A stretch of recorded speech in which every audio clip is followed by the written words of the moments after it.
The room was quieter than it had any right to be. No phones, no side conversations.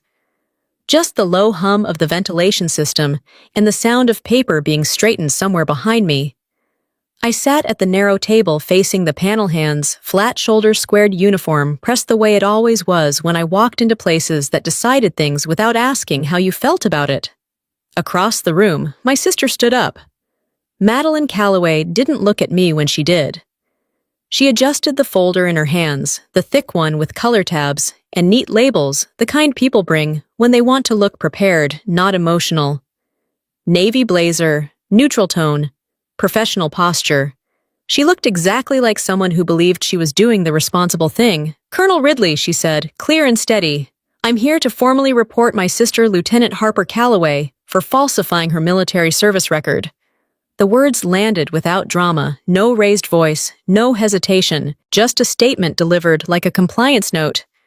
I didn't move. A couple of heads on the panel shifted slightly the way people do when they expect a reaction. Denial, shock, something. I gave them nothing. Madeline continued. She's been representing herself as holding roles and deployment responsibilities that don't align with her official assignment codes. In plain terms, her record suggests misrepresentation. She paused, then added almost casually. She's also repeatedly referred to herself as a military leader when her role has been administrative. In our family, we've joked about this for years, calling it fake military. But on paper, it's not a joke. That got a few looks. Not at her, at me. Fake military. She said it like she was clarifying a misunderstanding, not stripping away a career. Colonel Ridley didn't react. He'd been doing this long enough to recognize when someone was trying to frame the room. He folded his hands and looked at her file. "You're submitting this as a civilian complaint?" he asked. "Yes, sir," Madeline said. "I work in federal compliance. I'm familiar with record integrity and reporting standards." Of course she mentioned that part. It was always part of her credibility. She walked the panel through her claims. Timeline overlaps, assignment codes that didn't change, commendations that used titles she said I was never officially assigned. Nothing outrageous. That was the problem. Everything she said lived in the gray area where paperwork can be made to look suspicious if you squint hard enough. When she finished, she placed the folder on the clerk's desk. Clean, organized, complete. Then she sat down. The room waited. Colonel Ridley finally looked at me. "Lieutenant Calloway," he said, "do you wish to respond to the allegation at this time?" This was the moment people always imagine when they picture these hearings. The defense, the explanation, the emotional plea. "No, sir," I said. 2 words. Calm, flat. The junior officer on the panel leaned forward slightly. Madeline shifted in her chair just a fraction, like she hadn't expected that. "You're declining to make a statement," Ridley said. "Yes, sir." He studied me for a moment, then nodded. "Very well." He turned to the file in front of him. Not Madeline's folder, the thicker one. The official record, orders, evaluations, deployment logs. Archived reports most people never read again once they were signed and filed. He flipped the first page, then the second. The sound of paper moving felt louder than it should have. Across from me, Madeline relaxed. Not much, just enough to notice if you knew her. This was the part she trusted, the system, the assumption that if something looked off on paper, authority would carry it the rest of the way. Colonel Ridley stopped, not paused, stopped. He leaned forward slightly and read the same paragraph again. His jaw tightened. He turned 1 page back. Then forward. The room went very still. After a few seconds, he closed the file halfway and stood up. "Excuse me," he said. He didn't explain. He didn't ask anyone to wait. He picked up the file and walked out through the side door into his chambers. The door closed softly behind him. No one spoke. The junior panel member looked at the clerk, then at the closed door. The clerk's pen hovered over her notebook, unsure what it was supposed to be writing. Madeline frowned. Just a little. I stayed where I was, hands still on the table, eyes forward. My pulse hadn't changed. Neither had my breathing. This wasn't shock. It was confirmation. Because people like Colonel Ridley don't leave a hearing unless something in the record doesn't line up with the story they were just told. The silence stretched. Chairs creaked. Someone coughed quietly. Madeline leaned toward the clerk. "Is this normal?" she asked, keeping her voice low. The clerk shook her head. He didn't say. I knew why. Silence in a military room isn't empty. It's active. It means something is being checked somewhere else by someone who doesn't need commentary. I'd learned that early. In operations, you don't fill silence with excuses. You let the numbers speak. If they're wrong, you fix them. If they're right, you wait. Madeline glanced at me. I didn't look back. You really don't have anything to say, she asked finally. Her tone sharpened by disbelief. I turned my head and met her eyes. No. One word. Her expression flickered. Not anger, not yet. More like irritation that she couldn't steer the moment. You're comfortable letting this play out, she pressed. Yes. She scoffed softly and looked away, tapping the edge of her folder. The habit was familiar. She always did that when things didn't move as efficiently as she expected. Minutes passed. Maybe 10. Time does strange things when no one is in charge of it. I thought about how often Madeline had said my job wasn't real military, how she'd laughed about it at family dinners, how our parents had nodded along because her version of authority sounded more familiar than mine. Then the door opened. Colonel Ridley stepped back into the room without the file. His expression was neutral, but the tension in his jaw was gone. Miss Calloway, he said, looking directly at Madeline now, I have a few questions about the sources you used to prepare this report. Madeline straightened instantly. Of course, sir. And right there, without anyone raising their voice, without a verdict being read, the balance in the room shifted. If you've ever been accused of something that could end your career, you know that moment. The second when the room stops looking at you and starts looking somewhere else. Before we go any further, quick question for you watching this. If you've ever had family cross a line and call it doing the right thing, drop a comment below. I read them. And if stories like this matter to you, subscribe so you don't miss the ones that don't end the way people expect. Colonel Ridley didn't look at me again. Not yet. His attention stayed on the complaint, on how it had been built on what had been left out. Madeline began explaining. Carefully, confidently. And I sat there exactly where I was trained to sit, letting the system do what it does when someone mistakes surface-level paperwork for the truth. Madeline didn't hesitate when the colonel questioned her sources, and that confidence pulled me backward to a feeling I knew too well, the familiar pressure of being the quiet one, while someone else explained the world on my behalf. In our family, Madeline had always been the translator. She knew how to speak in a way adults trusted. Even when we were kids, teachers listened to her explanations and nodded like the matter was settled. I was the one who stood there afterward wondering how the same facts could sound so different depending on who said them. She was 3 years older, which mattered more than it should have. Old enough to be impressive. Old enough to be taken seriously. When she spoke, people assumed she'd thought things through. When I spoke, they assumed I was still figuring things out. Our parents didn't mean to pick sides. That's what they'd say now, if asked. But choices add up. Madeline brought home awards and talked about college plans early. I brought home decent grades and kept my plans to myself. When she joined the military right after college briefly, our parents told everyone their daughter was serving. When she left early and moved into civilian work, they called it strategic. When I enlisted, there was a pause. Not disappointment exactly. More like confusion. I hadn't gone the officer route first. I hadn't asked for advice. I'd signed the papers past the physical and shipped out without making it a family discussion. You didn't have to do that, my mother said when I told her. I remember shrugging. I wanted to. Madeline laughed that night. Not cruelly, casually. You know the military isn't like the movies, right? She said. Most of it is paperwork. I said nothing. She'd meant it as a warning. Later, she'd use it as a punchline. At family gatherings, people asked Madeline about her work, compliance, audits, federal standards. It sounded serious. It sounded important. When they asked me what I did, I'd say operations or logistics depending on how much energy I had. Someone would always respond the same way. Oh. So you're not deployed. Sometimes I was. Sometimes I wasn't. It didn't seem to matter. What mattered was that my answers didn't fit their idea of service. Madeline leaned into that difference over time. She didn't attack me outright. She framed it as concern. I just don't want you exaggerating what you do, she'd say. People misunderstand.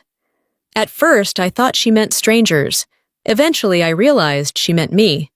The phrase fake military started as a joke. Something she said when wine was involved and the room was full. She's Navy Madeline would explain smiling. But not, real Navy. People laughed because they didn't know what else to do. Our parents didn't correct her. They looked relieved someone had put words to a confusion they didn't know how to address. In their minds, service looked a certain way. Uniforms and photos, stories with danger. Clear lines between heroes and everyone else. My work didn't give them that. It gave them silence.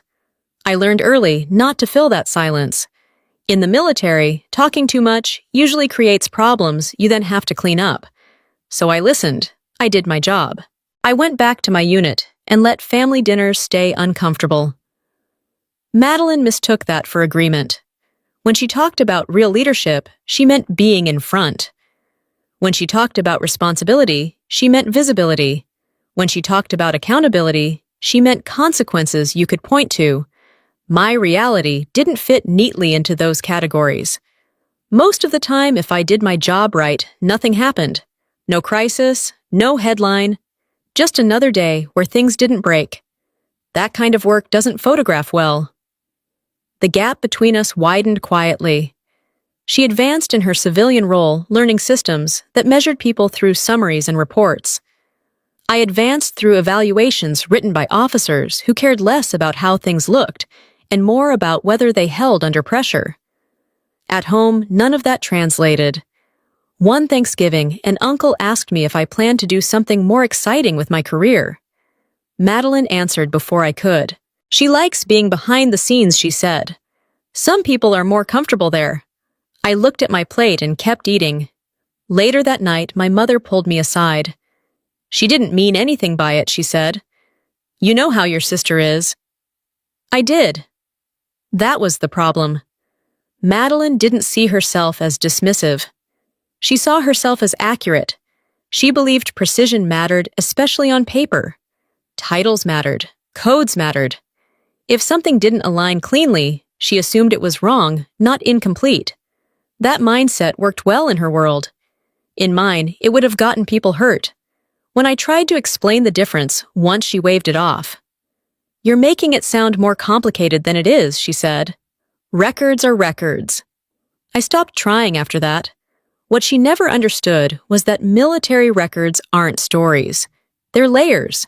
Orders written before reality, memos written after, logs filled in during chaos, and cleaned up later by people who remembered what it cost to get them right. From the outside, it can look messy. From the inside, it's survival. Madeline didn't grow up learning that. She grew up learning how to speak with certainty and let the room follow. And because she sounded confident, people did. By the time she started calling my service fake without bothering to lower her voice, it didn't even register as an insult anymore. It was just confirmation that we weren't talking about the same thing. Our parents thought the tension was sibling rivalry, something we'd outgrow. They didn't see the shift happening underneath, the way Madeline began treating my career like a data set instead of a life, the way she stopped asking questions and started drawing conclusions. When she asked me once, casually, how my assignments were coded, I told her it depended. She frowned like that answer annoyed her. It shouldn't, she said. Codes exist to prevent confusion. Codes exist to organize reality, I said. They don't create it. She laughed. That's a very you answer. I let it go. Sitting in that hearing room now, listening to her explain my career in terms she trusted, I realized something I hadn't before. This wasn't about jealousy. It wasn't even about contempt. It was about control. Madeline needed the world to make sense in a way she could audit. My career didn't do that, and the longer I stayed quiet, the more she filled the gap with her own version of the story. The Colonel's questions were still hanging in the air unanswered. Madeline shifted in her chair, preparing to clarify, to correct, to make the record cleaner. I stayed still because I'd learned a long time ago that once someone starts explaining you instead of listening, the only way forward is to stop competing for the microphone and let the facts speak in their own time. I kept my hands flat on the table as Madeline adjusted her chair. The scrape of metal on tile, pulling my attention back to the room, reminding me how often silence unsettles people who are used to filling it. The work I did never left much room for explanation anyway. I didn't join the Navy to prove a point. I joined because I needed a system that didn't care how well I spoke or whether my confidence matched the room. I wanted rules that stayed put. Show up. Do the work. Own the outcome. Everything else was noise. My first assignment wasn't impressive. No dramatic send-off, no photos. I was placed in an operations unit that ran on deadlines and tolerance for mistakes that hovered just above zero. The job title sounded harmless enough. Continuity support, planning coordination. On paper, it looked like exactly what Madeline used to joke about. In practice, it meant tracking everything that could break and making sure it didn't. When something went wrong, nobody announced it. It showed up as a delay that created another delay, which created a third problem no one had budgeted for. Fuel that didn't arrive on time. Equipment staged in the wrong order. A schedule that assumed people were available who weren't. You learned quickly that speed was overrated. Accuracy kept people out of trouble. Most days were quiet. That's how you knew things were working. When the room stayed calm, it meant someone had already noticed the problem before it became one. I learned to watch patterns, small shifts, a request that didn't line up with yesterday's assumptions, a form that arrived early instead of late. The first time it mattered, nobody called it leadership. We were short 3 people after a rotation ended early. No one adjusted the workload. The mission didn't pause to accommodate staffing issues. Tasks kept coming in stacked on top of each other, each one small enough to ignore until they weren't. The acting lead was pulled into an unrelated issue and didn't come back for hours. The radio kept going. Requests didn't slow down. Someone needed to decide which problems could wait and which couldn't. So I did. Not because I was assigned to, because I was there. I coordinated movements, signed off on changes, flagged risks before they cascaded. Nothing heroic, no speeches. Just decisions made fast enough to matter and slow enough to be right. When the lead returned, he nodded once and picked up where I left off. No comment. No correction. The paperwork came later. It always did. That's the part people miss. In the military, documentation follows reality, not the other way around. If you wait for perfect forms before acting, people get hurt. So you act, then you write it down, then someone higher up signs that what you did made sense under the conditions you were in. Those conditions rarely survive summaries. Madeline never saw that side of it. She saw titles. She saw codes. She saw neat columns that implied permanence. She didn't see the hours where responsibility shifted because someone had to carry it. I didn't talk about any of that at home. I didn't correct her jokes. I didn't counter her comments about real leadership. I'd learned that explaining my job to people who valued visibility over function was a losing exercise. At work, none of that mattered. Evaluations were blunt. You either caught the problem or you didn't. You either flagged the risk early or you explained later why it had grown. My reports were boring. That was a compliment. One officer told me once, "If I don't hear your name, I know things are fine." I took that seriously. Over time, the work widened. Not because I asked for it, but because people noticed who stayed steady when things compressed. I became the person units called when they needed to untangle something that didn't look dramatic, but could turn expensive fast. Oversight doesn't announce itself. It shows up in meetings where everyone else is talking about what they want to do next. And you're the one asking whether the last thing was actually finished. That made some people uncomfortable. It also made my role clearer. None of that translated into stories my family wanted to hear. When I came home on leave, Madeline would ask how work was going in a tone that suggested she already knew the answer. I'd say it was fine. She'd nod like that confirmed something. Still behind the scenes, she'd say, "Someone has to do it." The implication hung there. Someone meaning me, not someone you celebrate. I didn't argue. I didn't need her approval. What I hadn't anticipated was how deeply she believed that her understanding of my career was the accurate one. She saw my service as something that needed interpretation, correction, clarification. When she looked at my record, she didn't see context. She saw anomalies, assignment codes that didn't change even when responsibilities did, commendations that referenced acting roles, deployment timelines that overlapped with stateside support, because reality didn't pause to align neatly with fiscal calendars. To her, those were red flags. To anyone who'd lived in it, they were familiar. I'd been trained not to panic when something looked wrong on paper. Paper lies when it's incomplete. Logs don't. Orders don't. Memos don't. They just don't fit into summaries cleanly. The more my career progressed, the more those layers stacked. Temporary authorizations, expanded scopes, addenda written after the fact to capture what had already happened. It wasn't glamorous. It was accountable. Madeline never asked who signed those documents. She never asked why someone with more authority than both of us had put their name next to mine. She trusted the surface because it was easier to audit. That trust would matter later. In the hearing room, the colonel was still focused on her folder, his questions precise and neutral. Madeline answered with confidence, citing sources the way she always had. I watched her explain my career as if it were a spreadsheet problem that needed correcting. What she didn't realize was that the work I did was designed to survive scrutiny. Not casual scrutiny, formal scrutiny, the kind that pulled records from storage and asked why something happened when it did. I'd sat through reviews before. Not hearings like this, but audits, inspections, evaluations, where the room went quiet and someone started flipping through documents without commentary. I knew that rhythm. I trusted it. That trust wasn't optimism. It was experience.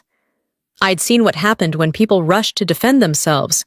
They filled gaps that didn't need filling. They introduced narratives that created doubt where there hadn't been any. I stayed still because the record didn't need help. Madeline shifted again, preparing to respond to the colonel's next question. Her confidence hadn't cracked yet. She still believed clarity would come from explaining harder. I focused on the edge of the table, the chipped laminate worn smooth by years of hands resting there before mine. This room wasn't built for speeches. It was built for verification. And verification favors the people who did the work quietly enough that it only becomes visible when someone tries to rewrite it. The colonel tapped the edge of Madeline's folder, once a small sound that cut through the room, and I felt the familiar tightening in my shoulders that came when attention shifted from listening to measuring. That tap carried weight. It meant the conversation was narrowing. Before that day, my career hadn't felt like something anyone outside my unit cared to examine too closely. I did my work rotated when told filled the gaps that appeared without announcing them. The recognition came quietly, usually in the form of another responsibility handed over without ceremony. The oversight role started the same way. I wasn't promoted into it in the way people imagine promotions. There was no announcement, no congratulations email. I was informed I'd been selected for a position adjacent to operational review, one that required broader visibility across processes I already touched. The language was careful, considered. It came with a reminder that the role would involve scrutiny, not authority. That distinction mattered. Oversight doesn't give you power, it gives you access. It means you're expected to notice what others miss and say something before it becomes expensive or dangerous. It also means people start paying attention to what you can see. I signed the acknowledgement and went back to work. The next step was procedural. A background re-review. Standard. Required. Nothing unusual about it. Every role like that came with a second look at records, evaluations, deployments. The system checked itself before trusting anyone with wider access. I didn't mention it to my family. Madeline found out anyway. She called me one evening, voice casual but sharp around the edges. "I heard you're being looked at for some kind of oversight thing," she said. "Selected," I corrected. "For what exactly?" she asked. "Process review," I said. "Continuity." She hummed. "That's interesting." It wasn't curiosity, it was inventory. She asked about scope, about access, about which systems the role touched. I answered in general terms. Enough to be polite, not enough to give her a map. She didn't like that. "You're being vague," she said. "I'm being accurate," I replied. She laughed. "Same thing to you." After that call, her questions didn't stop. They just changed shape. Instead of asking me directly, she started making comments, little ones, about how records mattered more than stories, about how oversight roles required clean documentation, about how people sometimes misunderstood what they were authorized to claim. I didn't respond. I'd learned that engaging only encouraged her to refine the point. What I didn't know then was that she'd started looking, not asking, not clarifying, looking. Madeline had access to contractor portals through her work. Aggregated data. Summaries designed to flag trends, not tell stories. They weren't wrong, they just weren't complete. To her, completeness wasn't the goal. Alignment was. She noticed the same things she'd always noticed about my career, only now she framed them as inconsistencies. Deployment windows that overlapped with stateside assignments, because the assignment hadn't officially closed before the next one began. Commendations that referenced acting roles without permanent code changes. Evaluations that assumed context instead of spelling it out. Each item on its own was nothing. Together, she decided they formed a pattern. She didn't ask why the pattern existed. She assumed intent. Around that time, the jokes stopped. At a family dinner, she didn't call me fake military. She said something else instead. "Oversight requires integrity," she said, looking directly at me. "It's not for people who blur lines." Our parents went quiet. My mother watched me like she was waiting for a response that would smooth things over. I took a sip of water and said nothing. Later, my father pulled me aside. "Your sister's just concerned," he said. "She worries about you getting in over your head." I nodded. It was easier than explaining that concern had already turned into something else. The first real sign came in an email. Madeline forwarded me a link to a compliance article about record misrepresentation. No message, just the link. I didn't reply. 2 days later, she sent another email.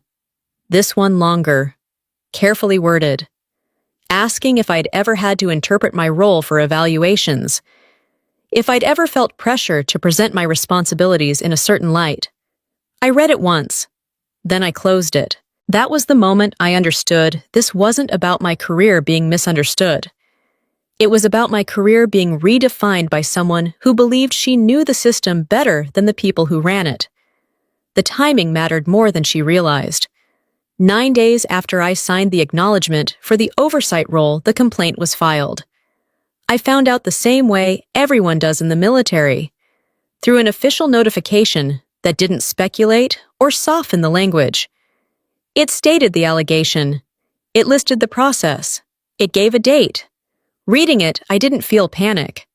I felt irritation, sharp and brief, followed by something steadier.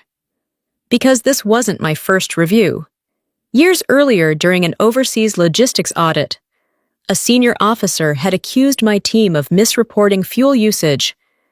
The numbers didn't line up with his expectations, and he wanted an explanation on the spot. He wanted someone to argue. My supervisor told me to stay quiet.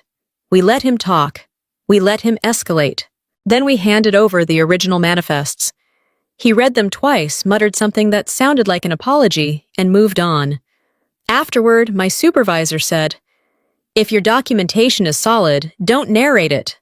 Narration creates doubt." That lesson stuck. So when Madeline decided my record needed correcting, I didn't rush to defend it. I didn't call my parents. I didn't send emails. I didn't prepare a speech. I prepared nothing. The complaint itself was thorough. I'll give her that. Tabs, references, summaries pulled from sources she trusted. She even included a section explaining why oversight roles heightened the risk of misrepresentation. She framed it as duty. Our parents signed affidavits after she explained it to them. I could picture the conversation. Calm, measured. "We're not accusing her," she would have said. "We're just making sure everything's accurate." Accuracy meant something different to her than it did to me. Sitting in that hearing room, watching her present the complaint with the confidence she'd always carried, I understood why she'd gone this far. The oversight role wasn't just a promotion. It was a shift. It meant the system had trusted me with visibility she didn't control. The colonel looked up from the folder and asked his next question voice, even eyes steady. Madeline leaned forward, ready to answer, convinced that clarity came from adding more words. I stayed where I was, letting the weight of the record settle into the room, knowing that when scrutiny deepened, it wouldn't care how well anyone spoke.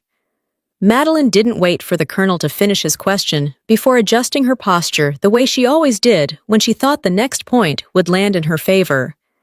That same posture had shown up weeks earlier, long before the complaint ever reached this room. The shift started quietly.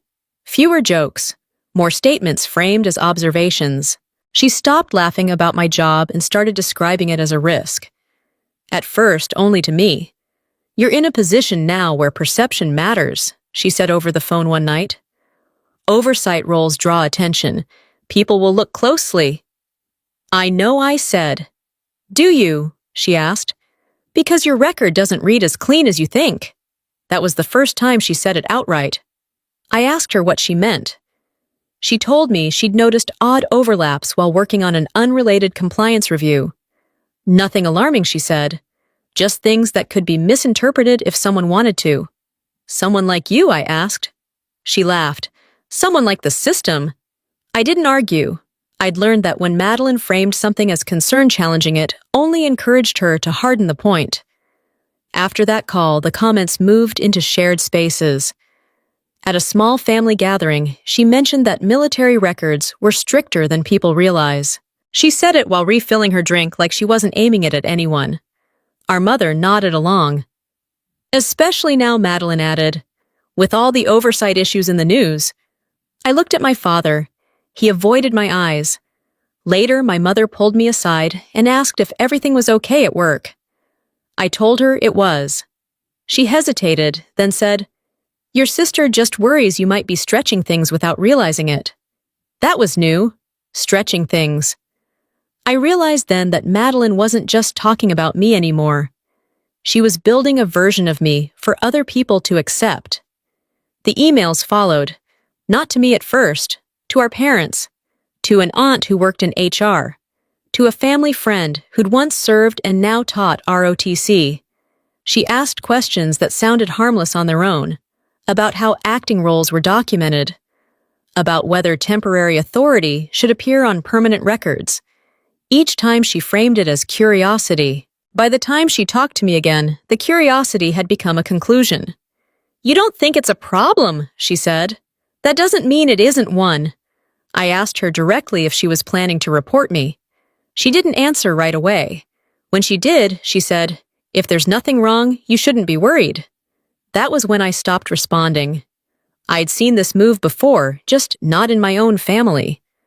The slow escalation from conversation to documentation, from concern to obligation. People convince themselves they're acting ethically by collecting enough paperwork to drown out doubt. Madeline was good at that. She believed in process. She trusted forms more than people. In her mind, if something could be questioned, it should be. What she didn't understand was that military process isn't the same as civilian compliance. It's layered, not linear. It assumes context, because context keeps people alive.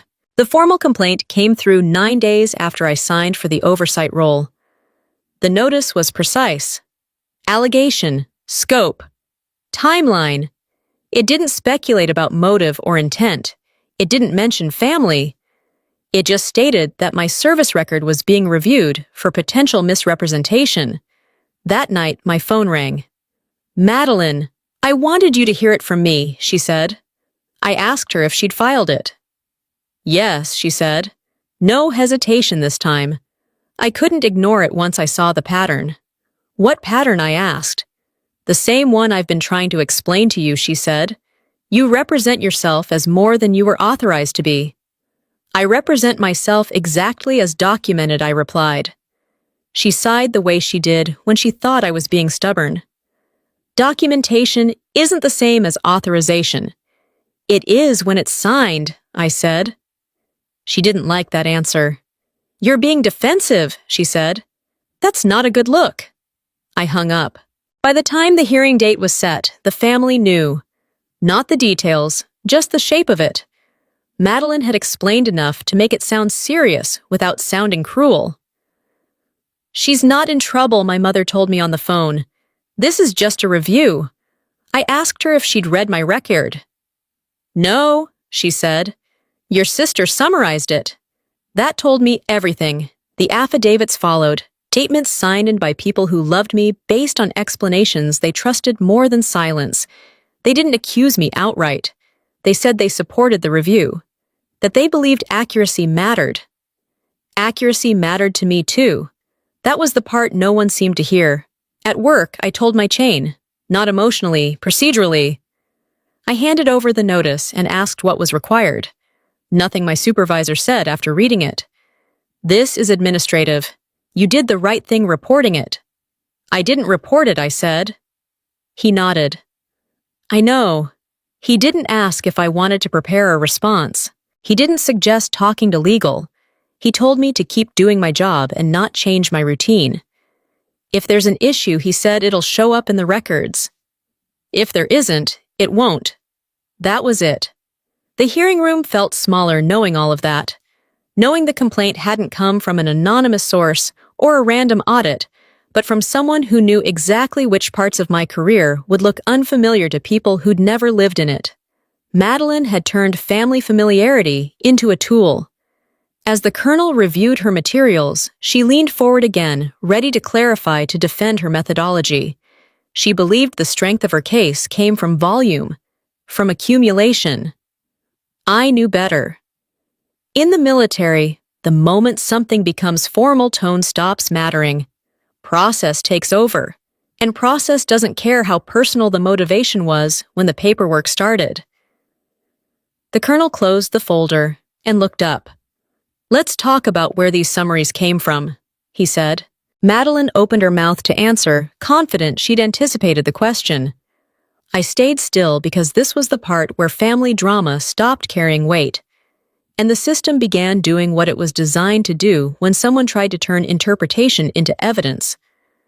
The colonel's question didn't sound aggressive. It was the kind of neutral prompt that invited someone to keep talking long enough to reveal what they thought mattered. Madeline took the invitation. "These summaries are pulled from contractor-accessible databases," she said. "They aggregate personnel records across assignments to flag discrepancies." "Flag," the colonel repeated. "Yes, sir," she said. "They're designed to identify patterns that warrant review." I watched her speak with the same confidence she'd used at family dinners, the same tone she'd used when she decided something needed fixing. She believed the system worked best when people like her pointed out what others missed. The colonel nodded slowly. "And these databases are your primary source?" "They're a starting point," she said quickly. From there, I cross-referenced timelines and role descriptions, using what he asked. Archived summaries, personnel rosters, and compliance reports, she said. All standard. The clerk typed quietly. The junior panel member leaned back, arms crossed, listening. The colonel turned a page. These summaries don't include authorization memos. Madeline frowned. They're not always captured. Yet your conclusion assumes the absence of authorization, he said. She hesitated for the first time. It assumes inconsistency. Inconsistency with what he asked. With the official assignment codes, she said. Lieutenant Calloway's billet didn't change. That's correct, the colonel said. So her responsibilities shouldn't have me. Madeline said, the certainty returning to her voice. I felt the familiar urge to speak rise and pass. This wasn't my argument to make. The colonel closed the summary packet and looked at her. You're asserting misrepresentation based on derivative data. I'm asserting concern, she corrected, which is my obligation. He nodded. Concern is not the same as allegation. She didn't respond right away. The silence pressed in, subtle but firm.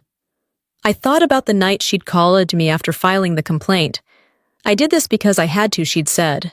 If it went unchecked, it could have been worse later. Worse for who I'd asked. For you, she'd said without hesitation. And for everyone involved. That was how she justified it. Not as betrayal, as intervention. The colonel turned back to the clerk. Pull the primary deployment orders for the periods in question. The clerk's fingers moved faster now. Madeline shifted in her chair. Sir, I want to be clear, she said. I didn't fabricate anything. I reported what I found. No one has accused you of fabrication, he replied. We're examining foundation. The screen in front of the clerk filled with scanned documents. Old formats, different margins, signatures stacked one above another. These orders, the colonel said reading, were issued under a transitional template. Yes, Madeline said, which was retired before the end of that deployment, he finished. Not before its start. She blinked. That doesn't align with the summaries. No, he said evenly. It doesn't. The junior panel member leaned forward. So the overlap is procedural. It appears so, the colonel said. Madeline shook her head slightly. But that still doesn't explain the commendation. The colonel clicked to another document. This addendum references temporary scope expansion. That doesn't change her assignment code, she said. It explains why the code didn't, he replied. She pressed her lips together. This feels like semantics. Its own doctrine, he said. There's a difference. The clerk spoke up. Primary unit logs confirm her presence and coordination during the flagged periods. Madeline stiffened. Those logs aren't always precise. They're more precise than summaries, the colonel said. I could feel the room shifting the way it does when a line of questioning stops circling and starts narrowing. Madeline noticed it too. She leaned forward, trying to regain ground. My concern is the pattern, she said. Multiple small anomalies. Patterns require proof, the colonel said. Anomalies require explanation. So far, we have explanations. She glanced at me, then calculation flickering behind her eyes. Her career advanced quickly. The junior panel member looked up. That's your concern. It's relevant, she said. Advancement can be driven by misrepresentation. The colonel met her gaze. Advancement is evaluated by boards. Are you alleging board misconduct? She hesitated. I'm saying it should be examined. On what basis, he asked. She looked down at her notes. The same inconsistencies. Inconsistencies we're resolving, he said. The clerk spoke again. Sir, cross-referencing shows no gaps in authorization. The colonel nodded. Thank you. Madeline's hands tightened around the edge of her folder. She'd built her case assuming the room would accept surface-level alignment as sufficient. She hadn't planned on anyone pulling records that didn't fit neatly into her summaries. You're treating this like a disagreement over interpretation, she said. I'm treating it like an allegation with consequences, the colonel replied. which requires primary verification. She exhaled sharply. Then why leave the room earlier? The question landed sharper than she intended. The colonel didn't flinch, because one document didn't match the version you submitted. Her eyes widened. What document? He turned to the clerk. Pull the authorization memo tied to the emergency reroute. The clerk nodded and began typing. Madeline leaned back slowly, arms crossing. I don't see how that's relevant. You wouldn't, the colonel said. It doesn't appear in summaries. The screen refreshed. A memo appeared, dated, signed, unremarkable to anyone who didn't know what to look for. The colonel read silently. I remember this, he said quietly. The junior panel member glanced at him. You do, yes, he said, because it prevented a cascade failure. Madeline's voice tightened. That doesn't mean she was authorized to lead. She wasn't, he said. She was authorized to coordinate. He looked at the screen again, and she did. The clerk added, the memo includes dual signatures. The colonel nodded. Both in my chain at the time. Madeline stared at the screen. That memo wasn't in the portal. No, he said. It wouldn't be. Why not, she asked. Because portals don't capture exceptions, he replied. They capture norms. The room went quiet again, but this time it felt different. Focused. Evaluative. The colonel turned to the panel. At this point, the primary records are consistent. The junior member nodded slowly. Madeline leaned forward. So you're dismissing the complaint? Not yet, the colonel said. We're examining how it was constructed. Her mouth opened, then closed. The clerk changed something on the screen, the status indicator shifting color. The colonel looked at Madeline again. Your complaint was filed 9 days after Lieutenant Calloway was selected for an oversight role. She stiffened. That's a coincidence. It might be, he said. But timing is context. She shook her head. This feels like retaliation. It's due process, he replied. I felt the weight move fully, then not off my shoulders, but onto the paperwork itself. The room wasn't measuring my record anymore. It was measuring the path that had been taken to challenge it. Madeline sat back, recalculating her confidence, narrowing into something more guarded. The colonel turned another page, already moving forward, and I stayed where I was, letting the system continue the work it had started the moment someone decided my silence meant there was something to hide. The clerk's keyboard kept clicking as the colonel turned another page, and I felt the pressure in the room settle into something denser, the kind that comes when words stop doing the work and documents take over. Madeline watched every movement now. Not the way people watch for answers, but the way they watch for leverage. She leaned forward when the colonel leaned forward. She straightened when he paused. Her confidence hadn't disappeared. It had narrowed. The colonel didn't ask me to speak. He didn't look at me. He addressed the room. We're going to continue this review using original source documents, he said. Summaries will be considered secondary. Madeline nodded quickly. That's fine, she said. I'm confident the originals will support the concern. She said it with the same calm certainty she'd always used when she thought process would validate her instincts. The clerk pulled up another set of files. Older scans, handwritten initials, margins wider than modern templates. The kind of paperwork people forget exists until it matters. The junior panel member leaned in, reading silently. No one spoke. This was the part most people misunderstand about hearings like this. They don't get louder, they get quieter. The room doesn't heat up. It cools down. Emotion drains out because it stops being useful. Madeline cleared her throat. With respect, she said, I want to emphasize that my intention here isn't personal. The colonel didn't look up. Intentions aren't under review, he said. Accuracy is. She pressed her lips together, displeased but composed. I stayed still. That stillness wasn't accidental. Years earlier, during an operational review overseas, a senior officer had accused my team of misreporting transport allocations. He wanted an explanation immediately. He wanted someone to argue. I'd started to speak then. My supervisor put a hand on my arm and shook his head once. We waited. When the officer finished talking, we handed over the original routing logs. He read them slowly, then asked a question he hadn't planned to ask. By the end of it, the accusation dissolved without anyone raising their voice. Afterward, my supervisor said, "If your record is clean, don't narrate it. Narration creates doubt." I remembered that now. Madeline didn't. She kept trying to frame the moment. "You're treating this like a technical discrepancy," she said.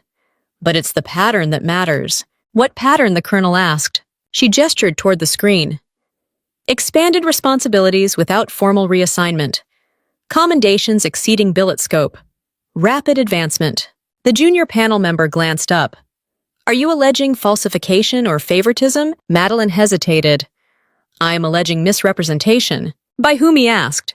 "By her," she said finally, pointing at me. The colonel looked at me for the first time since the review began.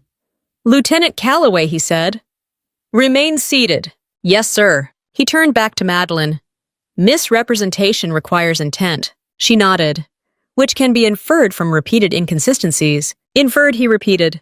The clerk spoke without looking up. "Primary evaluations remain consistent across reporting periods." The colonel nodded. "Thank you." Madeline shifted in her chair. "Evaluations are written by commanding officers." "Yes," he said. "Who are accountable for them?" She leaned forward. "Unless they were misled." "Do you have evidence they were?" he asked. She opened her mouth, then closed it. The room didn't react. Silence absorbed the moment. I thought about the promotion board. The waiting. The envelope slid across a desk without ceremony, the understanding that advancement in the military isn't celebrated until it's verified 3 times over. Madeline had never seen that side of it. She'd seen titles. She hadn't seen signatures. The colonel turned to the clerk again. "Cross-reference these orders with archived unit logs." "Yes, sir." Madeline exhaled sharply.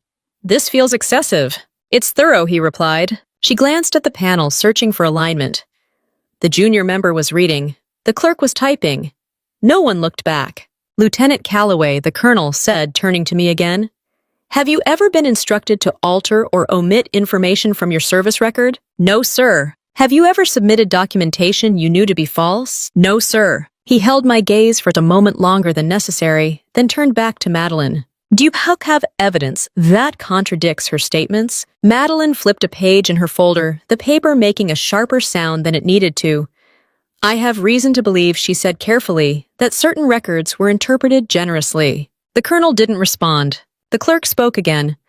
"Sir, archived unit logs confirm her coordination during the flagged periods." The colonel nodded. "Thank you." Madeline's fingers curled around the edge of the table. "That still doesn't explain why the summaries look the way they do." "Summaries flatten complexity," he said. "They're not designed, to adjudicate."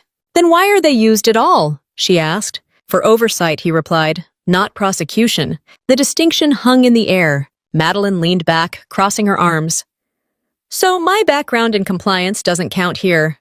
"It counts," he said. "It doesn't override military procedure." That landed harder than anything else he'd said. Madeline had built her career operating adjacent to authority, advising it, auditing it, shaping how information was presented. In her world, proximity was leverage. Here it wasn't. The clerk looked up. "Sir, I'm seeing edits in the contractor summaries during the review window." The colonel leaned in. "Edits?" "Yes," she said. "Version updates." Madeline shook her head quickly. "That's normal. The system updates dynamically." "Do prior versions persist?" he asked. "They can be overwritten," she admitted. He nodded slowly.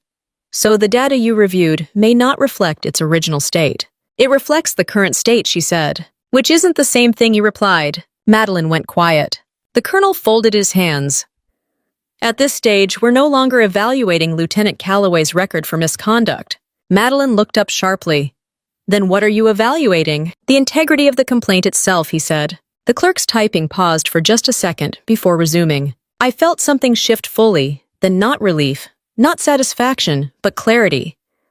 The kind that comes when you realize the room has moved on without you having to follow. Madeline sat still, now her earlier certainty replaced by calculation. She wasn't panicking. She was adjusting. That had always been her strength. The colonel turned another page, already deep into the review, and I remained where I was, hands flat on the table, letting the silence do what it does best when the truth has been documented long before anyone tried to question it.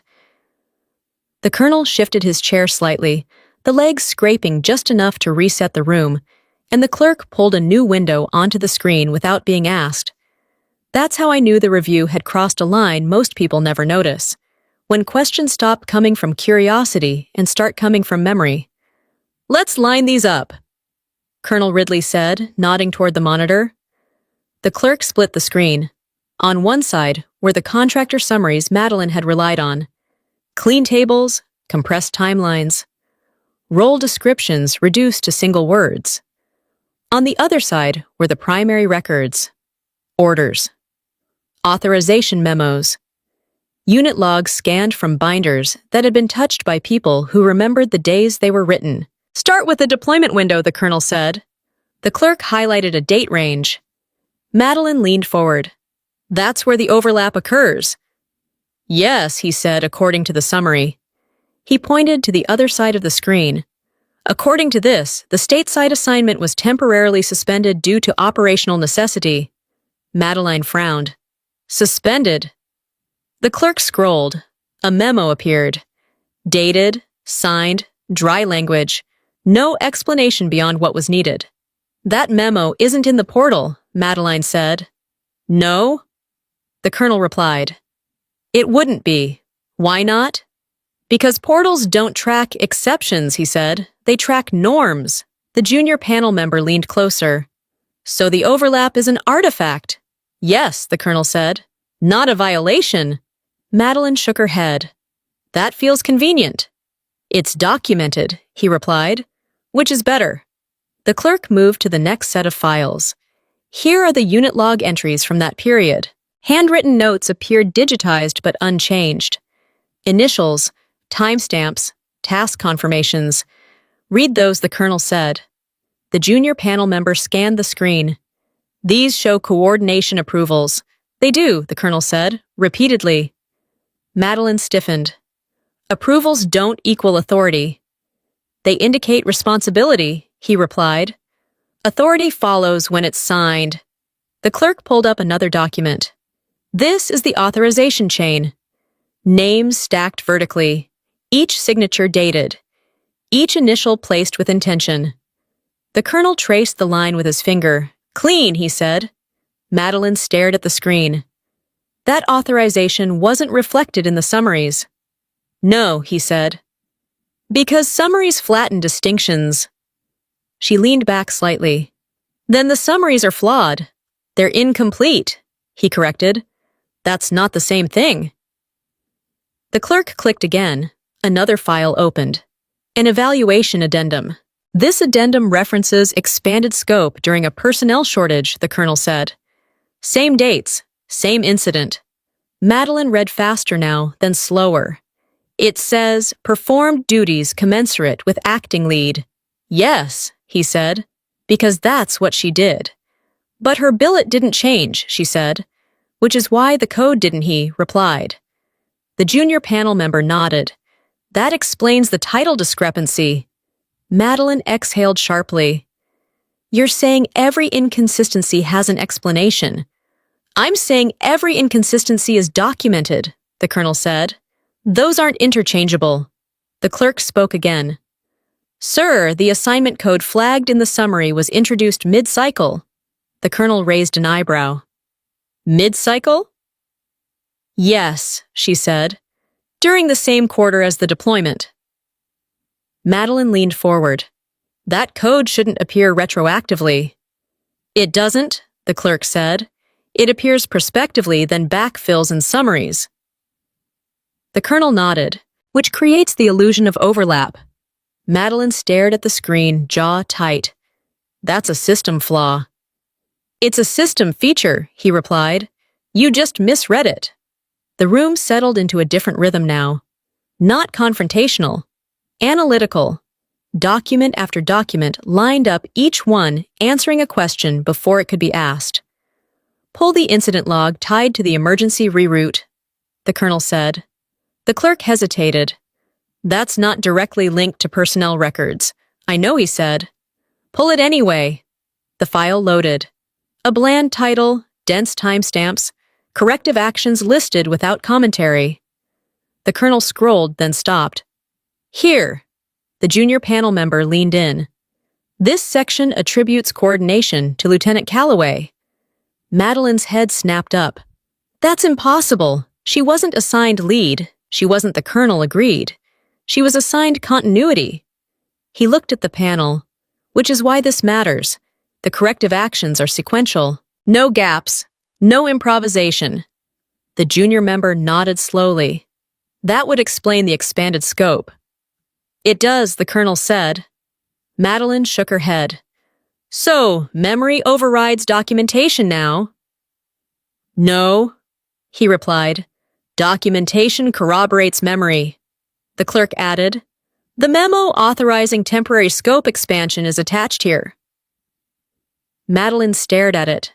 That memo was appended later. Yes, the colonel said, because the work happened before the paperwork caught up. And that's acceptable, she asked. It's reality, he replied. Operations don't stop because forms lag. The junior panel member spoke quietly. This explains the entire pattern. The colonel nodded. It does. Madeline crossed her arms. So my concerns are meaningless. They're unsupported, he said. There's a difference. The clerk continued cross-referencing, but the urgency was gone. What remained was a confirmation layer after layer of it. The colonel closed one file and opened another. This is why I stepped out earlier, he said. The formatting on one memo didn't match the summary version. Madeline looked up. So you suspected I suspected the summaries were misleading, he replied, and that someone treated them as definitive. Her voice tightened. I didn't alter anything. No one has said you did, he said. But reliance has consequences. He turned to the clerk. Do any primary records support falsification? She shook her head. No, sir. The colonel nodded. Then the allegation lacks evidentiary support. Madeline leaned back, staring at the ceiling for a moment, before lowering her gaze. So that's it. He didn't answer immediately. He stacked the documents neatly, aligning the corners. Paper doesn't lie, he said. But it can be misunderstood. He looked at her, especially when only part of it is seen. The clerk changed a status indicator on the screen. The color shifted subtle but decisive. The colonel didn't announce a conclusion. He changed posture, straightening in his chair, attention already moving forward. At this point, he said, we're no longer evaluating Lieutenant Calloway's service record for misconduct. Madeline looked at him, searching for the rest of the sentence. We're evaluating how this complaint was constructed, he finished. The room absorbed that without comment. The questions had stopped circling me entirely. They were fixed now on the path the paperwork had taken to get here, and once that shift happens, the system doesn't rewind. It keeps examining methodically without asking anyone's permission. The clerk minimized one window and opened another, and the screen changed from names and dates to internal tracking codes that didn't belong to any of us individually. Colonel Ridley didn't raise his voice when he spoke again. He didn't need to. We're moving this into administrative review, he said, looking at the panel, not at me. Madeline straightened. On what grounds evidentiary sufficiency, he replied. And process. The words were plain, procedural, the kind that didn't invite argument. The junior panel member leaned forward. Sir, initiating disciplinary action requires a threshold finding. Ridley nodded. Which we don't have. Madeline shook her head. You can't just dismiss a report because it's inconvenient. I'm not dismissing it, he said. I'm qualifying it. The clerk typed steadily, converting the language on the screen from allegation to review findings. Terms shifted. Discrepancy became source limitation. Misrepresentation became unsupported inference. Madeline watched the changes like she could stop them by noticing. So what now, she asked. Now, Ridley said, we document what we found. He turned slightly, addressing the room. The review confirms consistency across primary records, including archived orders, authorization memos, unit logs, and evaluations. The clerk logged each line as he spoke. There will be no adverse action taken against Lieutenant Calloway, he continued. Her service record remains intact. I nodded once. Not in relief. In acknowledgement. Madeline's hands tightened on the table. And my concerns. They're recorded, Ridley said, along with the clear limitations. The junior panel member glanced at her. Ms. Calloway, did you attempt to resolve these discrepancies through internal military channels before filing? Madeline hesitated. I didn't think that would be effective. Why not, he asked. She looked down at her folder. Because of potential conflicts. Which conflicts, Ridley asked. She lifted her head. She's my sister. That's precisely why internal channels exist, he said. To remove personal bias. Her jaw tightened. You're assuming bias. I'm evaluating risk, he replied. The clerk looked up. Sir, do you want to flag potential conflicts of interest? Ridley nodded. Yes. Madeline stiffened.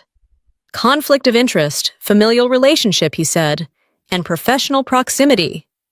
She opened her mouth, then closed it. That's unfair. It's relevant, he said. Disclosure exists for a reason. The clerk entered another notation.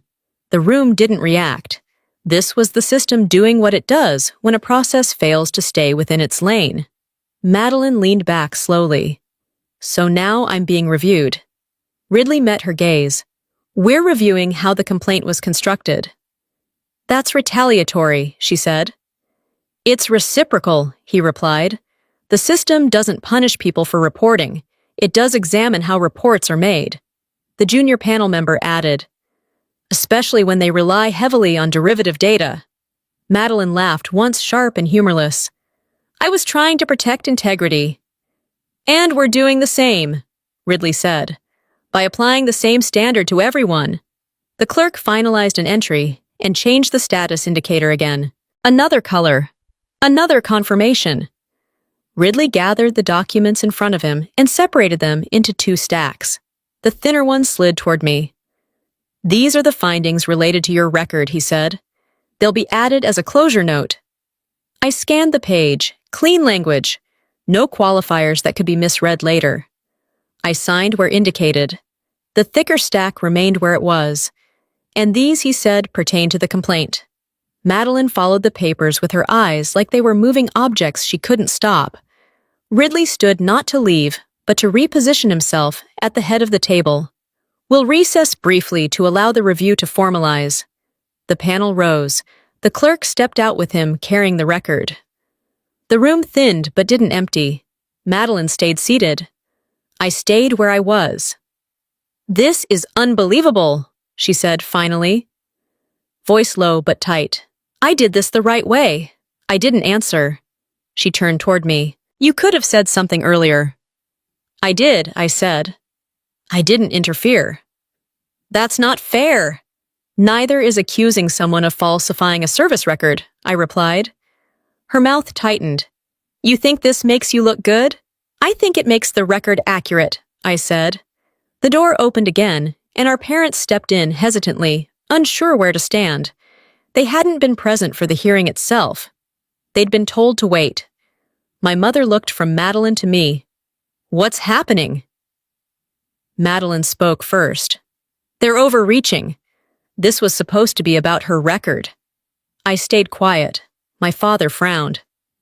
Isn't it? Madeline hesitated. It's become more complicated. That's one way to say it, I said. My mother turned to me. Why didn't you tell us there was more to this? You didn't ask, I replied. She flinched. We thought you were hiding something. You assumed I said. Madeline scoffed. Don't turn this on them. They signed affidavits, I said, based on summaries. My father rubbed his temples. We trusted you. Madeline nodded. And you should have. You trusted her process, I said, not the facts. The room went quiet again, but this time it wasn't procedural. It was personal. This wasn't supposed to go this far, my father said. It always was, I replied. You don't accuse someone of fraud and keep it small. Madeline stood abruptly. I did this to protect all of us. My father looked at her, really looked. From what? She didn't answer. I pushed my chair back and stood. This is where I step out. My mother's hands tightened. You're leaving, I'm done, I said. Madeline laughed sharply. Running away? No, I said. Separating. The door opened again, and Colonel Ridley re-entered with the clerk. Please be seated, he said. I sat not because I had to, but because I chose to. He looked around the room, then back to the document in front of him. Before we conclude, he said there are matters of record to address. Madeline leaned forward. About her. He met her gaze. About everyone involved. The words settled without drama. The review had moved past me entirely. The focus was on how far a complaint could travel once it was wrapped in the language of duty, and who was responsible for guiding it there. I sat with my shoulders squared, not feeling victorious, not feeling wounded, just clear on where the line was now and why it had needed to be drawn. In a room like this, by people who didn't care how we were related, Colonel Ridley didn't clear his throat before speaking. He didn't pause for effect. He read from the document in front of him the way people do when the decision has already been made and the words are just catching up. The record reflects that the allegation of falsifying a service record is unsupported by primary documentation, he said. The clerk typed as he spoke, each keystroke steady, unemotional. The review confirms consistency across archived orders, authorization memoranda, unit logs, and evaluation records, he continued. No adverse action will be taken against Lieutenant Harper Calloway. Her service record remains intact. I nodded once. Yes, sir. Madeline didn't move. Ridley turned a page. This review also notes material reliance on derivative data, selective interpretation, and the absence of primary verification in the submitted complaint. The language was clinical. It didn't accuse. It didn't excuse. It described. As such, he said, the complaint is closed as unsubstantiated. The clerk changed the status indicator. A final shift. Quiet, definitive. Ridley looked up. Ms. Calloway. Madeline met his gaze. Yes. This does not constitute a finding of misconduct on your part, he said. However, the record will reflect concerns regarding process disclosure and conflict of interest. Her voice was thin. What does that mean? It means, he replied evenly, that your actions are documented in context. She swallowed. And my clearance. That will be handled by the appropriate office. He said, not a threat, not reassurance, a handoff. The clerk slid a final document toward me. Please review and sign. I scanned it. Closure language. Review summary. No footnotes that could be misread later. I signed and slid it back. You're cleared to return to duty, Ridley said. Yes, sir. The panel stood. Chairs moved in unison. No applause. No acknowledgement. Just the end of a process that had done exactly what it was designed to do. Ridley looked at me once more. You handled this correctly. I know, sir. He inclined his head and left already focused on whatever came next. The room emptied in stages. The clerk gathered the record. The panel followed. Madeline remained seated. Our parents stood near the back, unsure where to put themselves now that the structure they'd trusted had finished speaking. My mother took a tentative step forward. Harper! I didn't turn. I don't have anything to say, I said. And I don't need anything explained. My father cleared his throat. We didn't know. You didn't check, I replied. Madeline stood abruptly. So that's it? You just walk out? I faced her then, not angry, not satisfied, just done.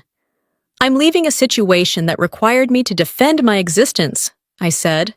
That's not the same as walking away. My mother's eyes filled. You're still our daughter. I know, I said. And I'm still accountable to my oath. Madeline laughed bitter. You always choose the system. I choose reality, I replied. The system just records it. No one stopped me. Outside, the hallway was quiet in the way institutional spaces are after decisions settle. I adjusted my uniform, not because it needed it, but because routine has a way of grounding you when emotions try to linger. My phone buzzed once. A message from my unit. Short, direct. acknowledging my return. No commentary, no curiosity. I replied and slipped the phone back into my pocket. The elevator doors opened. I stepped inside and watched my reflection in the mirrored wall. No cracks, no stains, just fabric rank and the weight of choices made and owned. When the doors closed, the building didn't feel smaller behind me. It felt complete. Outside, the air was colder than it had been that morning. Clear. I walked toward my car without hurry. There was no rush of triumph, no sense of revenge, just accuracy. That's the part people misunderstand about endings like this. The satisfaction doesn't come from watching someone else fall. It comes from knowing the truth didn't need defending once it was allowed to stand on its own. Madeline had tried to rewrite my record using the language she trusted. The system declined not because it favored me, not because it punished her, but because the truth had already been filed, signed, and stored in places that don't care how you're related. I drove back to base the same way I always did, following familiar roads, checking in at the gate, parking in the same spot. Work waited. It always did. Later that week, my new assignment formally began. No announcement, no ceremony, just another responsibility added to the stack. At home, the silence stretched. Messages came less often. When they did, they were careful, measured. I didn't rush to answer. Distance isn't punishment. It's clarity. For the first time, I didn't feel the need to translate my life into terms my family would accept. I didn't need them to understand what kind of military mattered. The record already did. The record already did. The record already did. The record already did. The record already did. The record already did.